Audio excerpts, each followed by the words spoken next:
Well, obviously people didn't look at my previous videos. I mean, if they look back at my previous videos, they would see that I've already dealt with this, like I've already talked about it again and again and again. And so the idea that reiteration becomes dogmatism, like, let me pound it through your head. If you're not already in agreement with me, go back and look at this, because then perhaps at that point, when it's reiterated, you'll get the idea that, hey man, this is the case. Or it's kind of like, once an artist makes an image and then that image goes viral, or a video goes viral, it's like, oh yeah, then you remember it because it's reiterated. And so just like remembering something, it's a reiteration again and again and again.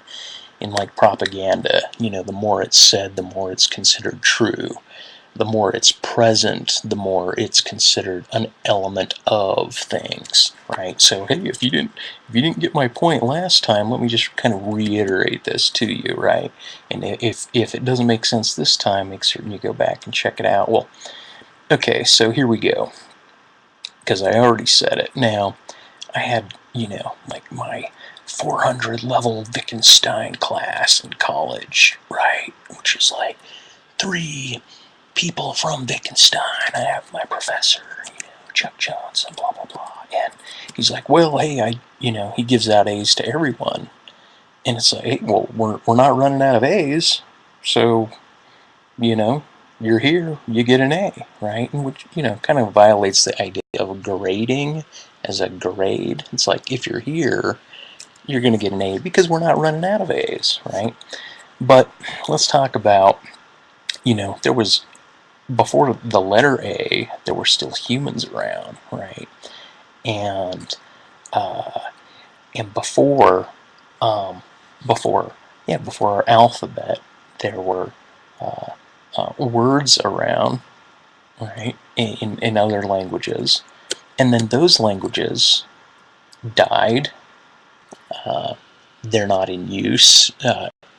There's a lot of speculation of how they're used. So whole languages die, right? Whole letter systems and symbolisms die, right?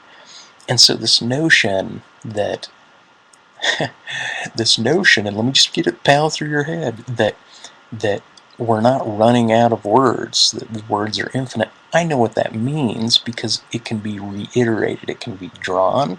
Like I can write it out, and I can write it out again, and I can say it, and I can say it again, and so can you.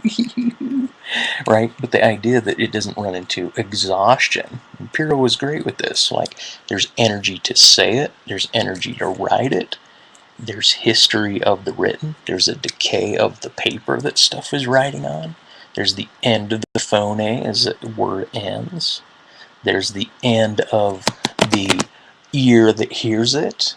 There may be an end to the technology that transfers it, the computer, paper, libraries, so forth. Languages die.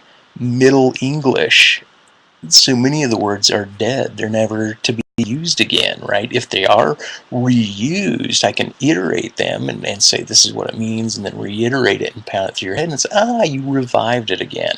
See, it wasn't lost. And so the whole point of this is kind of like to bring out the magic and to speak of like the eternality of words, because kind of like in my lifetime, right, the word bad has evolved, and the same thing, like bad meant good, and then bad meant bad meant good, and now my bad is like an apology.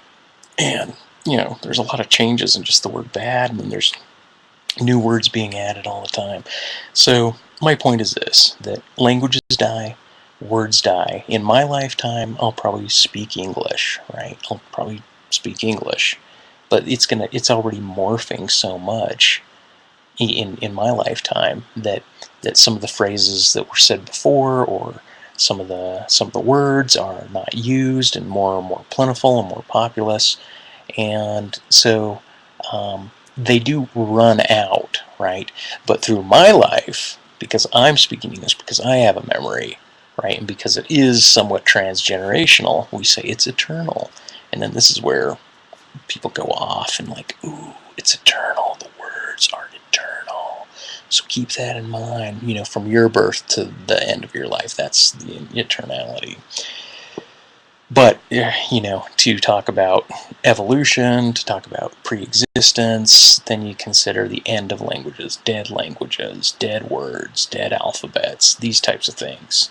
Then you realize, like, A's do run out, words do run out, the word apple runs out. Okay, that's just a commentary there. To speak about, once again, about empathy, right? About kind of like I was thinking, if I only learn to speak English and I get some idea of how French is put together, right? And there's a French guy that doesn't speak any English, but he only speaks French, let's say.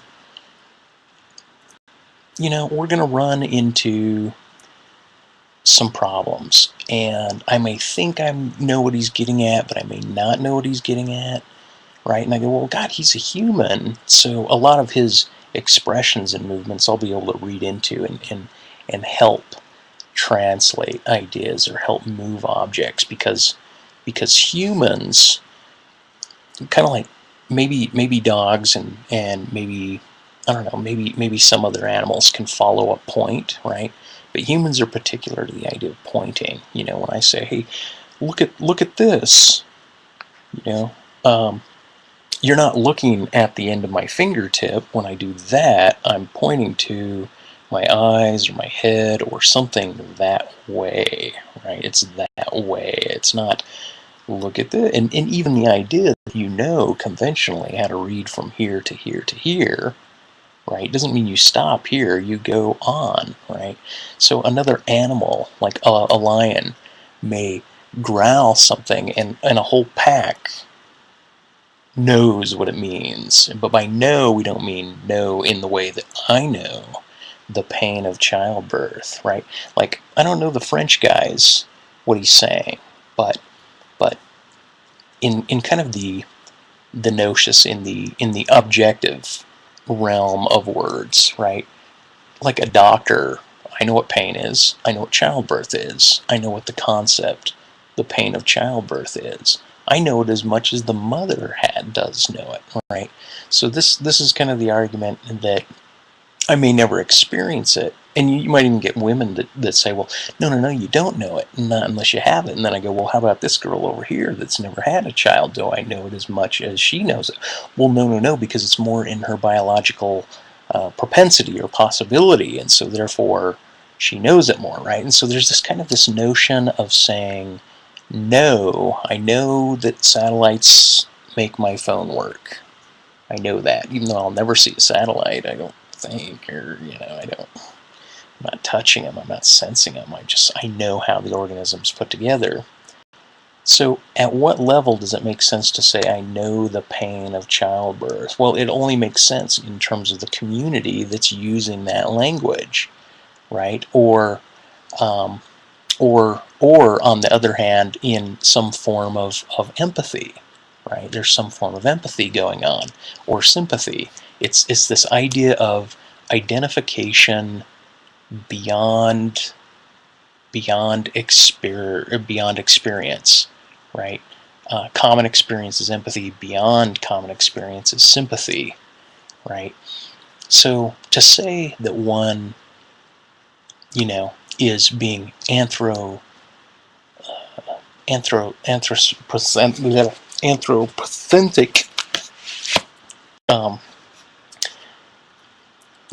that we're necessarily, because we're human and we talk humanly, to say, like, well, any idea about species, right, other species, any idea about them, they're too different to be able to speak about what is common. It's not to say that they're doing science, but what are they doing? It's like, we're going to grant them life, so we're going to grant them doing something, right?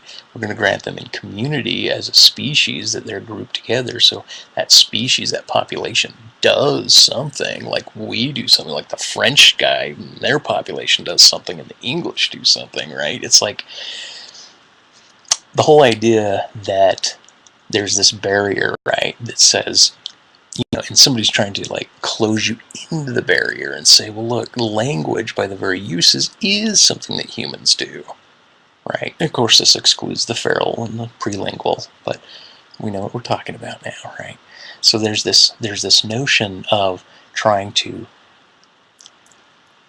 bring people to a conception of saying, well, look, because you're human, you can't get outside of being human. Well, granted, that's correct, but I can't give birth to a child, and I can't currently speak French. What are the limits of my knowledge of that, right? Now, those are both human, the French person and the woman giving birth. Okay, well, does a woman giving birth and a horse giving birth have something common that a male, a stallion, and a male human can't access, right?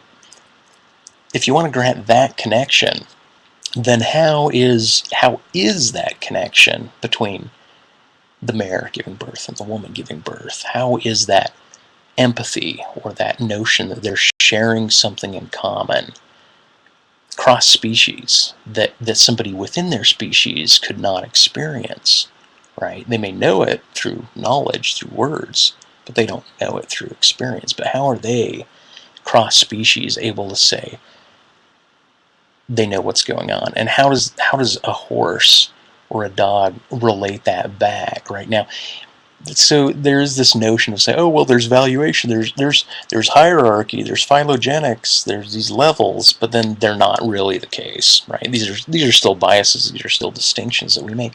Well, this is just like any other conceptual bias or conceptual distinction. This seems to be the thing. So when someone with their gravitas, with their centrism, is trying to force a canonized view of what is the limit, think about the autobiography of a wolf as another image, another idea, another biased idea, a limitation, a bias, a closure. Think of empathizing with an alien or a God's eye view as just another imaging or another closure, right?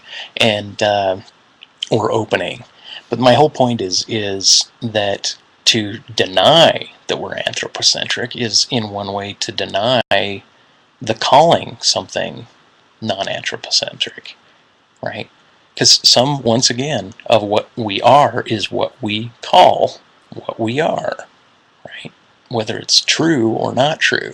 And this will lead us down irrational lines of thinking, the operatic lines of thinking, and indeterminacy. And this is highly important because we are capable of bordering this with poetics, and then we're capable, through irrational associations of events, we're capable of bringing together rational imaging, or imaging that appears to be like poetics. Suddenly birds appear when you're near, like coincidental happenings or congruent events start to yield poetic description the description itself is not rational. And then beyond that is kind of a schizoid. It's a madness of association.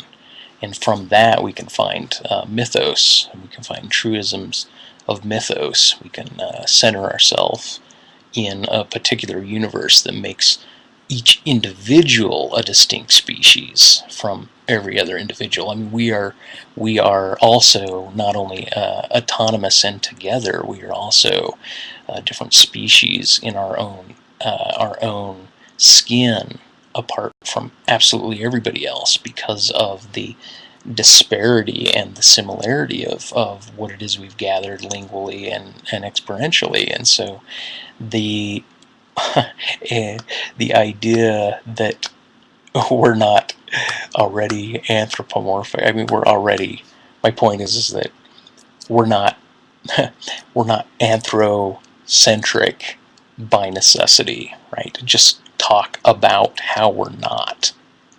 How are we things, and how are we not other things?